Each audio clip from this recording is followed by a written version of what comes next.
কোরবানির ঈদের সময় মার্কেটের অবস্থায় কোনো লোকজন নাই, একেবারে মার্কেট ফাঁকা। অনেক শান্তিতে কেনাকাটা করতে পারতেছি। পুরো মার্কেট ফাঁকা, দোকানদাররা বৈশা বৈশা ঝিমায় আর কয় কোনো বেচা কিনে নাই, আমাদের এখন লস। একবারই ফাঁকা মার্কেট। আমি তো মনে করছি কত লোক জানি মার্কেটে, যাই দিই একবারে ফাঁকা। আর এই ছিল রোজার ঈদের মার্কেট। কি অবস্থা! আমি তো মার্কেটে যাই একবারে অস্থির হয়ে গেছি, কারণ আমরা কোনো সময় বেশিরভাগই সকালবেলা মার্কেট করতাম। এই বছর আব্বুর ছুটি ছিল, এই জন্য গেছি রাত্রে। যাই দেখি মার্কেটে ঢোকা যায় না, আমার তো দম বন্ধ হয়ে গেছে। আব্বুর কই চলো আসছি, সকালবেলা এসে তারপর মার্কেট।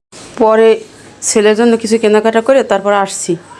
পরের দিন আবার সকালবেলা গেছি, কারণ কিনতে পারি নাই। আমার ছেলে ওই মানুষ দেখা তার অনেক আনন্দ লাগছে, সে মার্কেটে মার্কেটে ওই মানুষের পিছন পিছন দৌড়ায়। কারণ আমরা কোনো দোকানেও ঢুকতে পারি না, ঢুকলে হে দেয় দৌড়, পরে আমি দিই দৌড়, আবার হ্যাঁ আব্বু দেয়। পরে আর কেনাকাটা হয় নাই, খালি ওর জন্য কিনতে নিয়েছি। আর আমি একটা 3 পিস কিনছিলাম 2টা, তাও একটা ছোটো হয়েছে। সকালবেলা আবার 3 পিস নিয়ে গেছি, আর বাকি যা ছিল ওগুলো আবার কেনাকাটা করে আইসি। তাও আবার বাকি ছিল, আর আব্বু আর বিকেলে করে দিস।